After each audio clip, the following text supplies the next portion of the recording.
I was told to get out of my own house on Christmas by the man who had been living under my roof for years. And when my daughter lowered her eyes and said nothing, something inside me broke in a way I could never repair. But that moment wasn't the end of my story. It was the beginning of something far more calculated, far more dangerous, because what they didn't realize was simple. I wasn't walking away defeated. I was stepping back to see the entire game clearly, and once I did, there was no turning back. Before we dive into today's story, take a moment to share where you're watching from. We love seeing how our stories bring people together from every corner of the world. Your thoughts and comments are what make this community so special, and we're truly grateful to have you here. If you haven't already, don't forget to hit that subscribe button and turn on notifications so you never miss a new story filled with drama, resilience, and unexpected twists. Now, settle in, get comfortable, and maybe grab your favorite drink because this is a tale you won't want to miss. Let's get started. My name is Margaret Whitmore. I am 68 years old, and for most of my life, I believed that if you built something carefully enough, it would last. I spent over 3 decades working in the insurance industry in Chicago, starting from an entry-level position and working my way up to an executive role. It was not glamorous work, but it was steady, predictable, and built on logic. I understood risk, I understood structure, and most importantly, I understood how to protect what mattered. My husband, Daniel, was very much the same. Our marriage was never loud or dramatic. It was built on mutual respect, discipline, and shared responsibility. Together, we purchased the house in Evanston where I still live. Every decision we made about that home was deliberate. The wood floors, the dining table, even the placement of the windows were chosen with a long-term intention. That house was not just a place to live. It was a record of our life together. When Daniel passed away from a sudden heart condition, the silence in the house became something I had to learn to manage. I did not fall apart. I continued my routines, maintained the property, and ensured everything remained exactly as it had been. Stability became my way of grieving. 3 years ago, my daughter Emily asked if she and her husband, Ryan, could move in with me for a short period. They said they needed time to recover financially. I did not hesitate. Emily was my only child, and she had a young daughter, Lily. I told them they could stay as long as they needed. At first, everything felt normal. Emily was attentive, helping in the kitchen, asking about my day. Ryan was polite, almost overly so. He spoke often about business ideas and future plans, presenting himself as someone temporarily set back, but determined to succeed. I believed him. Over time, however, small details began to change. Ryan started asking more specific questions about my finances. He would casually bring up property values in Evanston or inquire about my insurance policies. He framed it as curiosity, as if he wanted to learn. I answered without suspicion. I had nothing to hide. Then the tone of the house began to shift. Ryan started making decisions about things that were not his to decide. Furniture would be moved without asking. Groceries I had purchased would disappear quickly, replaced by items I did not recognize. Conversations between Emily and Ryan would stop when I entered the room. Emily herself changed in ways that were harder to define. She spoke less. When she did, her responses were shorter, almost rehearsed. She avoided eye contact more often. It was not hostility. It was distance. Financially, I took on more than I had initially expected. I paid the utility bills, the property taxes, the groceries, and Lily's private school tuition. I told myself it was temporary. I told myself this was what a mother does, but gratitude never seemed to grow. If anything, it faded. I began to notice that I was no longer included in decisions about the house. Plans were made without me.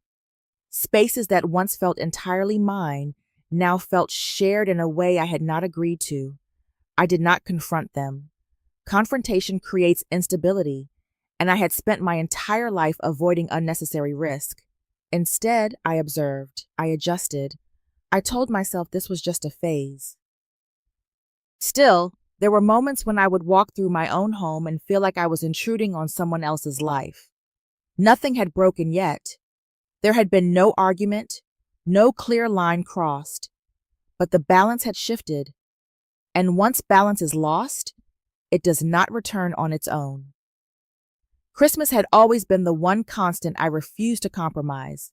No matter how much distance had grown between Emily and me, no matter how subtly Ryan had begun to reshape the rhythm of my home, I believed that one evening could still restore balance.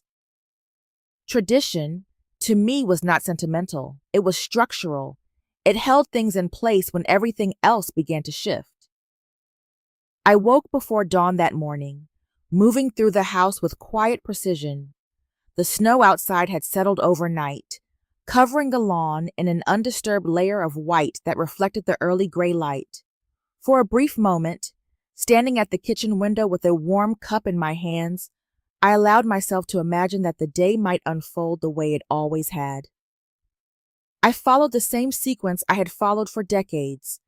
The chicken was prepared exactly as my mother had taught me, seasoned carefully, placed in the oven at the correct temperature, and monitored without distraction. The vegetables were cut evenly, arranged in separate dishes, and timed so nothing would lose its texture. I polished the silverware one piece at a time before placing it on the dining table. Every movement was deliberate. Every detail had a purpose. The house remained quiet for most of the morning, but as the afternoon moved forward, that quiet began to break. I heard voices coming from the front of the house, unfamiliar tones layered over the deeper sound of Ryan's voice. At first, I assumed Emily had invited someone without telling me. It was not something I appreciated, but I had learned not to question every decision. I told myself it would be a small gathering. I carried the final dish toward the dining room, just as I had done every year. The weight of it was steady in my hands, the heat rising through the fabric of my gloves. I pushed the door open and stepped inside. The room was already full. Every chair around the table was occupied. People were seated closely together, speaking over one another, reaching across the table, helping themselves to food I had prepared. Bottles from my wine cabinet were open, glasses filled, bread already broken apart and scattered across plates. I recognized only a few faces. Ryan's parents sat comfortably near the center, surrounded by others I had never met. The head of the table was no longer empty. Ryan's father sat there, leaning back as if the seat had always belonged to him. His posture was relaxed, his expression unconcerned. No one acknowledged me. I stood at the entrance for several seconds, holding the dish, waiting for someone to notice. The room continued as if I were not there at all. Conversations moved around me without interruption. Ryan turned first. He rose from his chair slowly, not with surprise, but with intention. He stepped toward me and positioned himself directly in my path, blocking the space between me and the table.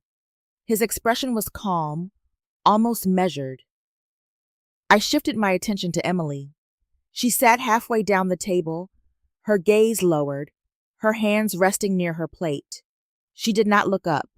She did not move. Something inside me became very still. Ryan spoke in a steady voice, telling me to leave. He explained that I was not part of this dinner and that there was no place for me to sit. The words were delivered without emotion, as if they required no justification. The room fell silent after he finished. Every movement stopped.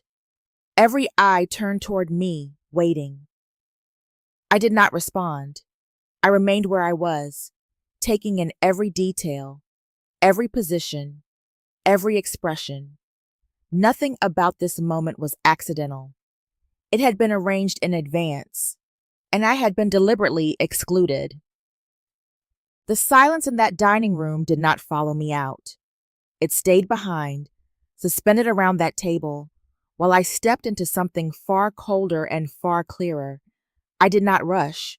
I placed the dish I had been carrying onto the sideboard with the same precision I used for everything else in my life. There was no point in dropping it, no value in showing anger. Reaction would have given them something.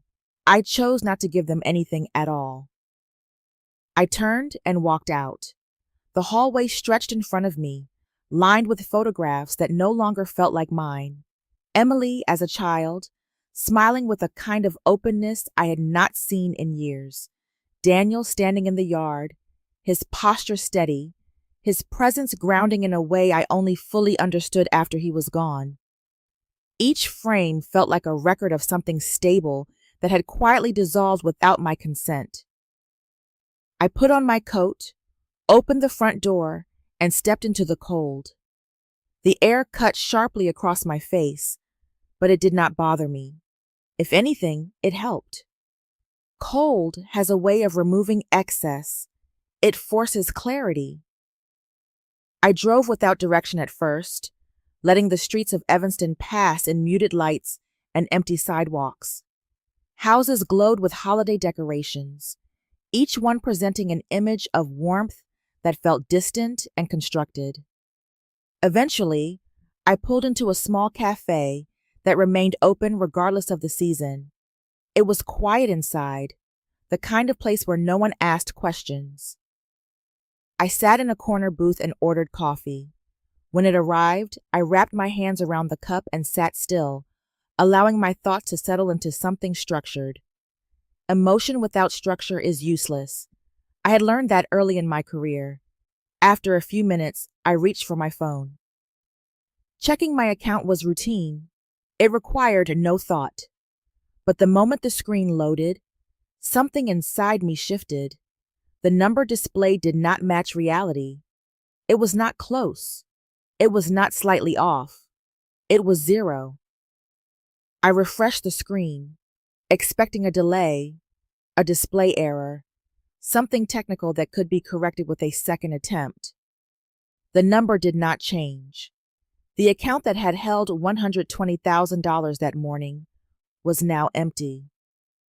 I opened the transaction history, my movements slow and deliberate. There was only one entry, a single transfer. The entire balance moved at once. No fragmentation, no hesitation. The destination was a real estate investment firm I did not recognize. I studied the details carefully, reading every line twice. The transfer had been completed the previous morning. The timing aligned too cleanly with everything else. While I had been in the kitchen, focused on preparation, following routines that had never failed me, something had been executed in the background. The dinner was not an isolated event. It was a calculated distraction. Ryan had not needed to raise his voice or create a scene earlier because the real action had already taken place. What happened at the table was simply confirmation. A signal that control had shifted completely. I set the phone down and looked at the surface of the table in front of me. The reflection in the dark coffee was steady, unchanged. That steadiness became my reference point. This was not confusion. It was not a misunderstanding that could be resolved through conversation. There was no missing information that would correct itself if I waited. This was intentional. This was planned. And more importantly, this was only the beginning. I did not return home that night. There was nothing left there that required my immediate presence, and more importantly, nothing that could be resolved through confrontation. Whatever had happened was already in motion. I needed clarity, not conflict. I checked into a small hotel in downtown Chicago, the kind of place designed for short stays and minimal interaction. The room was quiet, sterile, and free of history.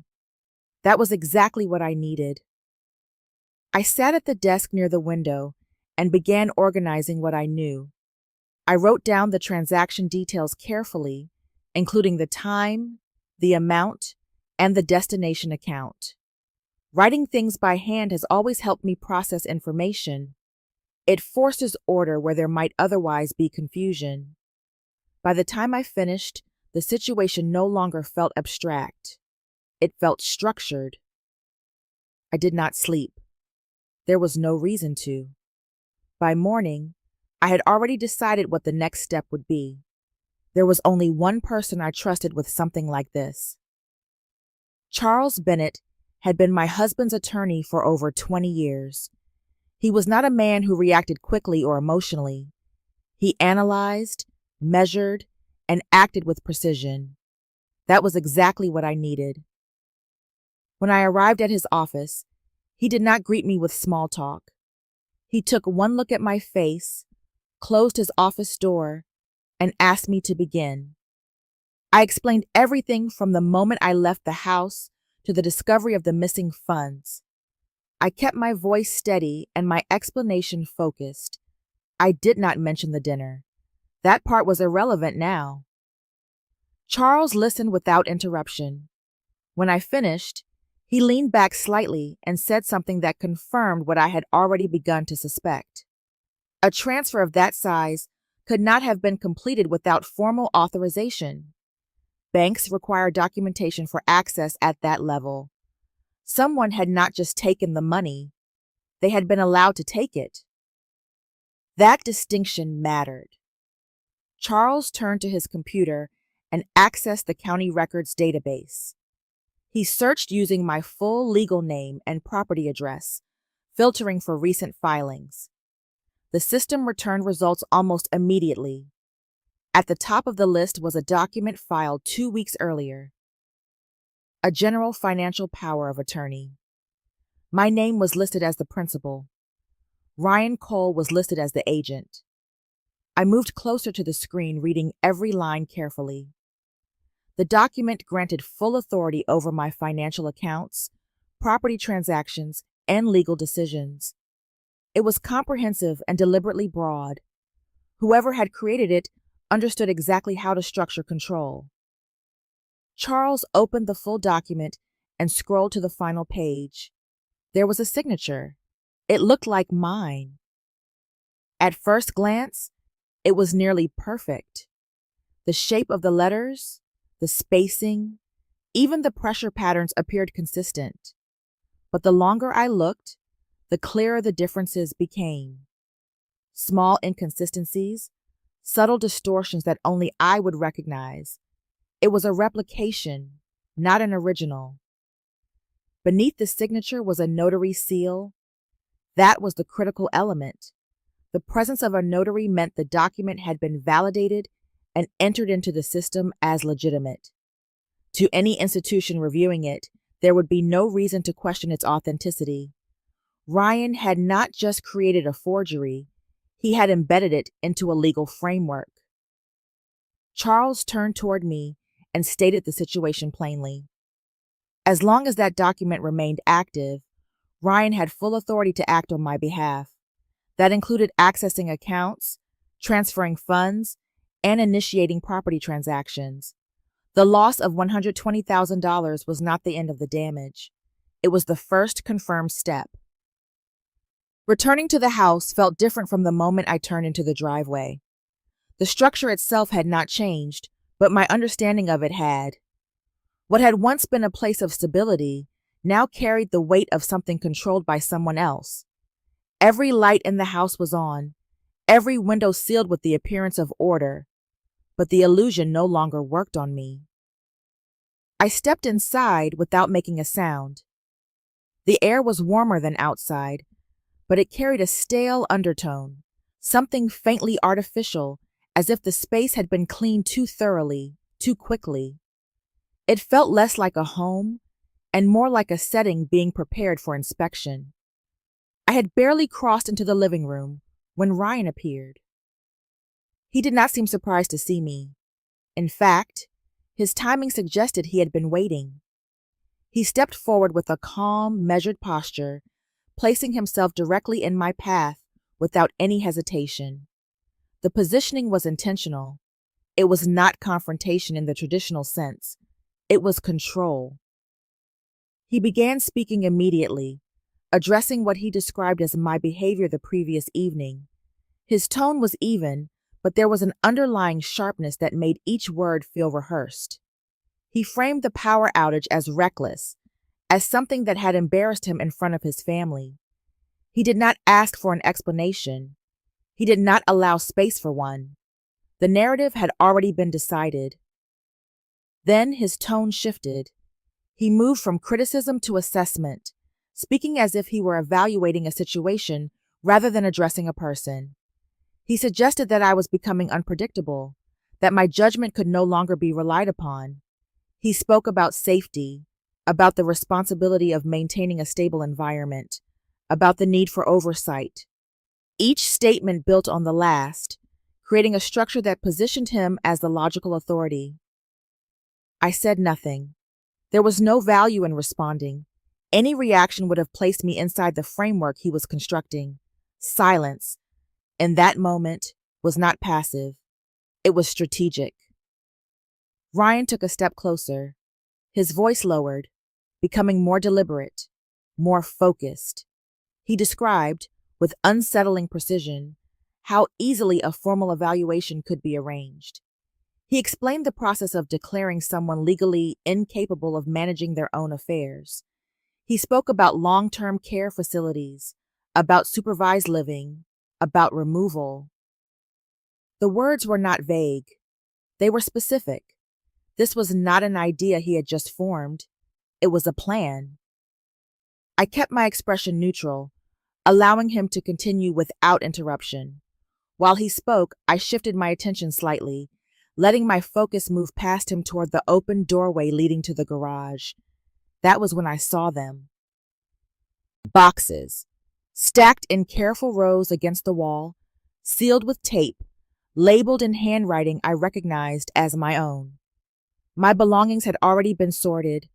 My life had been categorized, reduced to items that could be moved, stored, or discarded. The process had begun without me. Ryan finished speaking and paused, waiting for a response. The silence stretched between us, heavy but controlled. He expected resistance, or fear, or anger, something that would confirm his authority. I gave him none of it. Instead, I nodded once, a small and deliberate movement, and stepped past him. I did not rush. I did not hesitate. I simply moved forward, as if the conversation had reached its natural conclusion. Behind me, I could feel the shift in his posture. Satisfaction replaced tension. He believed he had achieved what he intended. He believed I had accepted my position, that I had understood the limits he had set, that I was no longer a variable he needed to manage. I walked into the kitchen without looking back, aware of every step, every sound, every movement around me. He thought the situation was under control. He thought the conflict had already been resolved. He had no idea it had only just begun. The kitchen felt colder than it should have, even with the heat running through the house. I stood there for a moment with my hands resting against the marble counter, allowing everything I had just seen and heard to settle into a form I could work with. There was no confusion left, no uncertainty. What remained was structure, and once something has structure, it can be analyzed, redirected, and controlled. Ryan believed he had already won. The confidence in his voice, the precision of his threats, and the preparation I had seen in the garage all pointed to the same conclusion. From his perspective, I had no options left. He expected resistance, but only in ways he could manage. He expected emotion. He expected fear. He expected me to react within the limits he had already defined. He did not expect me to step outside of them. I left the house again shortly after, this time without hesitation. The drive into Chicago felt different from the one I had taken the night before. There was no aimless movement, no need to think through possibilities. I already knew where I was going and what needed to be done. When I arrived at Charles Bennett's office, He looked up immediately. He did not ask why I had returned so quickly. He understood that something had escalated.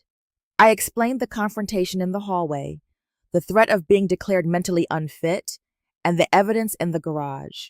I kept my explanation focused, limiting it to what could be verified and acted upon. Charles reacted exactly as expected. He stood up, reached for his coat, and began outlining the steps required to involve law enforcement. His approach was direct and immediate.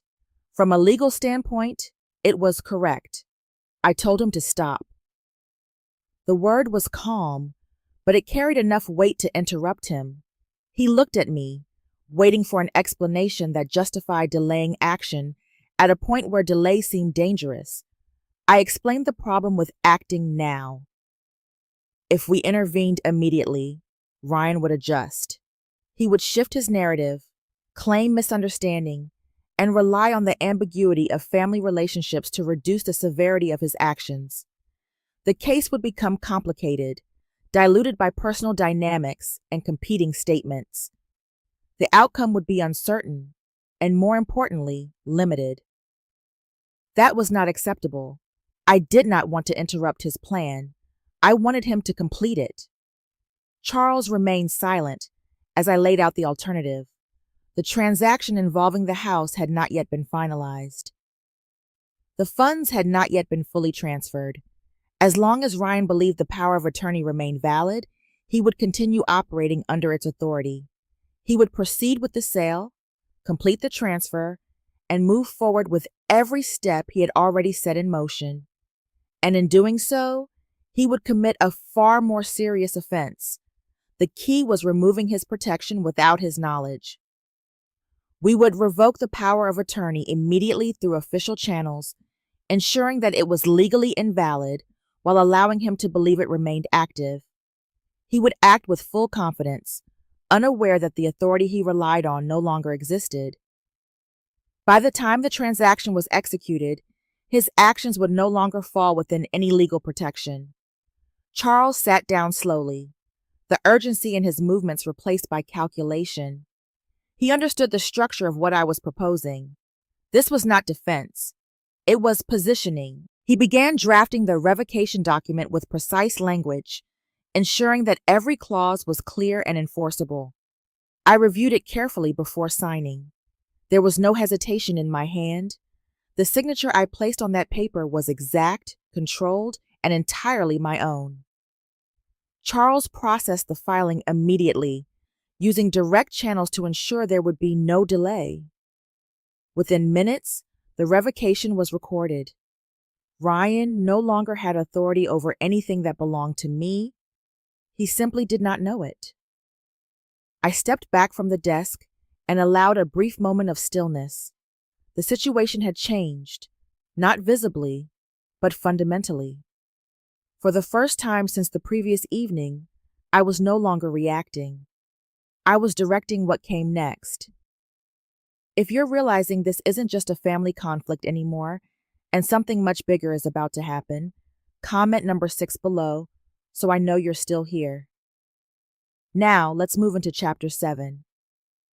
When I returned to the house that evening, nothing appeared different at first glance. The lights were on, the front walkway had been cleared again, and the curtains were drawn neatly across the windows. Anyone passing by would see a quiet, orderly home. But I no longer relied on appearances. I understood now that everything inside those walls had already shifted.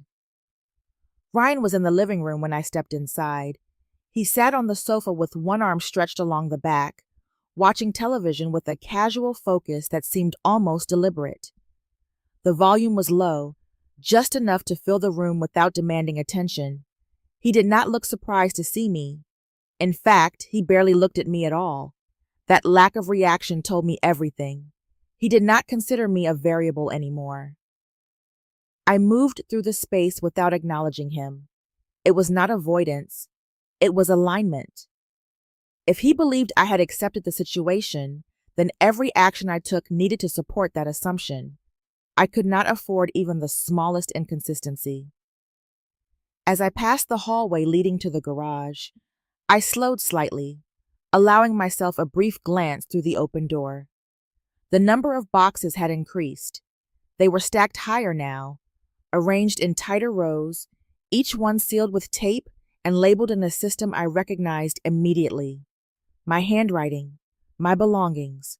My life had already been reduced to categories. This was not preparation for negotiation. It was preparation for removal. I continued into the kitchen, where the changes were more subtle but just as deliberate. Items I used daily had been moved. Cabinets had been reorganized. Surfaces that once held familiar objects were now empty or replaced with things I did not choose. Control was being established not through confrontation, but through quiet replacement.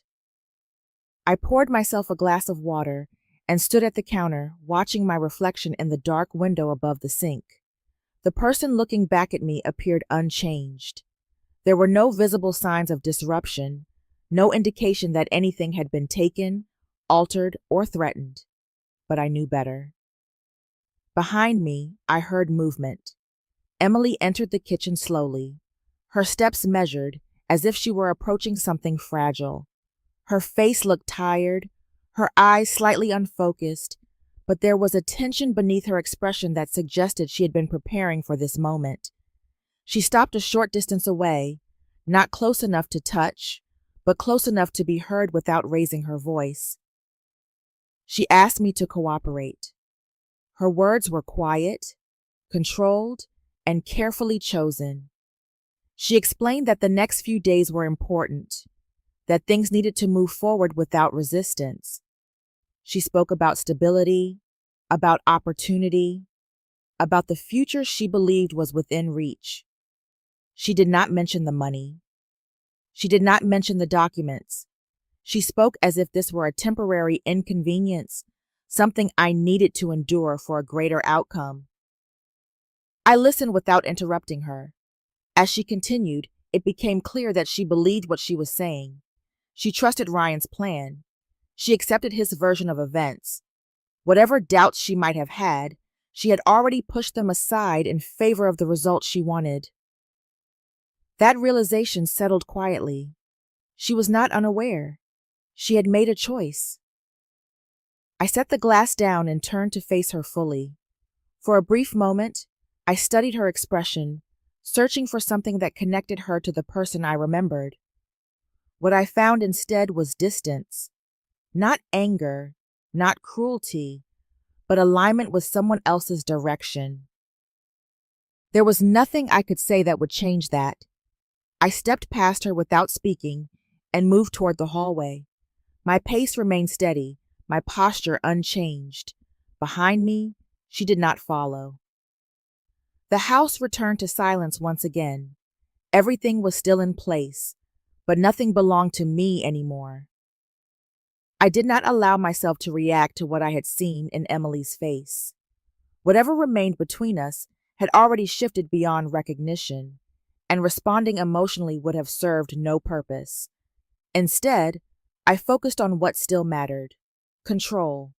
Not over the house, not over them, but over the outcome. I returned to my bedroom and closed the door quietly behind me. The room still held the outline of my life, but the details had begun to disappear. A framed photograph from my dresser was gone. One of my coats no longer hung in its place. These were not random changes. They were part of a process already in motion, one that assumed I would not resist. I opened my suitcase and placed a few items inside, folding each piece carefully. The action was not about preparation. It was about presentation. If Ryan believed I had accepted the situation, then I needed to reinforce that belief. Compliance, when performed convincingly, can be more powerful than confrontation. I moved slowly for the rest of the evening, maintaining the same rhythm, avoiding unnecessary interaction, allowing just enough visibility for my actions to be observed. Every step I took was measured. Every decision supported the narrative they had already accepted. When the house grew quiet later that night, I left again. I did not use the driveway. Instead, I walked down the street and retrieved my car from where I had parked it earlier, out of direct sight. The city felt different at that hour, quieter, stripped of distraction. I drove with a clear destination, following a route I had already mapped out in my mind. 2 days earlier, after meeting with Charles, I had contacted a private investigator. Michael Harris had spent years working financial cases before leaving law enforcement. He understood discretion, and more importantly, he understood how to find answers without drawing attention. He was waiting in a parking structure on the east side of the city. When I arrived, he approached my car without hesitation and handed me a sealed envelope. There was no unnecessary conversation. He had done his work. That was enough. I remained in the car and turned on the interior light, opening the envelope slowly. The photographs inside were clear and precise, taken from a distance but detailed enough to eliminate doubt. The first image showed the entrance of a modern residential building in New York City. Ryan stood in front of it, his posture relaxed, his expression confident. The next image provided context. He was not alone. A young woman stood beside him, close enough that their proximity could not be misinterpreted. In another photograph, his arm rested around her waist as they entered the building together. The familiarity in their movement was unmistakable. I continued reviewing the images, furniture deliveries, high-end pieces being carried into a unit that was clearly designed for two people, not a family. There were no signs of a child's presence, no indication that Emily had ever been part of that space. I closed the envelope and placed it on the passenger seat. The situation had expanded beyond financial control. It was no longer just about money or property. It was about exit. Ryan was not planning a future with my daughter. He was constructing a separate life, using my resources to finance it. Every step he had taken, every decision he had made, pointed toward that single objective. I sat there for a moment, allowing the full structure of his plan to settle into place. It was precise, calculated, and entirely dependent on one assumption, that I would not see it. He was wrong. I secured the envelope inside my briefcase and turned off the interior light. The next steps were already clear. Nothing needed to be adjusted. Nothing needed to be reconsidered. The plan had not changed, but now it was complete. If you think you already know how this ends, trust me, you don't. Comment number 8 below if you're ready to see the truth revealed. Now, let's move to the final outcome. The morning of December 31st arrived without ceremony. There were no decorations left to maintain, no traditions to preserve. The house was quiet in a way that felt final, as if it were already preparing to exist without me. I woke before sunrise, not because I had slept, but because there was no longer any reason to remain still. I followed my routine without deviation. Coffee prepared with the same measured steps, clothing selected without hesitation, a dark wool coat, practical and neutral. There was nothing about my appearance that suggested confrontation or urgency. That, too, was intentional. Ryan left the house shortly after 8. His movements were efficient, controlled, and carried a subtle tension that suggested anticipation rather than concern. He did not acknowledge me as he passed through the kitchen. There was no need. In his mind, the outcome had already been secured. Emily remained upstairs. I waited 10 minutes after the front door closed before I moved. Timing was not about speed. It was about sequence. What needed to happen would unfold in a specific order, and I intended to be in position before the first irreversible step was attempted. The drive into Chicago was direct. Traffic was light, the air sharp, the streets unusually clear for that time of year. I parked near the financial district and walked the remaining distance to the bank where the transaction was scheduled to be processed. Charles was already there, standing near the entrance, his posture steady, his attention fixed. We did not exchange greetings. There was nothing left to clarify. Inside, we were escorted past the main floor into a private office reserved for executive matters. The environment was quiet, controlled, insulated from the ordinary movement of customers. The branch manager was waiting for us. She recognized Charles immediately, and her expression shifted in response to the seriousness of his presence. I placed my briefcase on the desk and opened it carefully. The contents were organized and precise. The revocation of the power of attorney, officially recorded and legally binding. The transaction records documenting the unauthorized transfer. Each document was positioned to support the next, forming a complete structure. Charles explained the situation in clear, measured terms. There was no exaggeration, no unnecessary detail. Only facts, arranged in a way that could not be dismissed or misinterpreted. The manager listened without interruption, her attention fixed on the documents as she processed the implications. She began taking action immediately. Calls were made, systems were accessed, internal alerts were triggered. The change in legal authority already recorded was now being enforced at the operational level. What had been invisible hours earlier was now becoming active within the system. Time moved differently in that room. At exactly 9 o'clock, the scheduled transaction was initiated from the external office where Ryan was completing the closing process. It did not go through. The system rejected the authorization. What Ryan believed to be a valid execution of his authority was flagged as unauthorized activity. The transaction was halted before completion. The account was restricted. Additional protocols were triggered automatically. I remained seated, my hands resting lightly on the desk, my focus steady. There was no need for reaction. Everything that needed to occur had already been set into motion. Ryan would be receiving information he did not expect. Delays would turn into questions. Questions would turn into escalation. And escalation would lead to consequence. I did not need to witness it directly. The structure had been established. The outcome was already in place. The aftermath did not arrive with noise. There were no arguments waiting for me when I returned to the house, no raised voices echoing through the rooms. Instead, there was a quiet that felt different from anything I had experienced before. It was not the kind of silence that follows tension. It was the kind that replaces it. 2 unfamiliar vehicles were parked in the driveway when I arrived. The front door was slightly open, not carelessly, but without the usual intention behind it. I stepped inside and closed it behind me with the same steady motion I had used thousands of times before.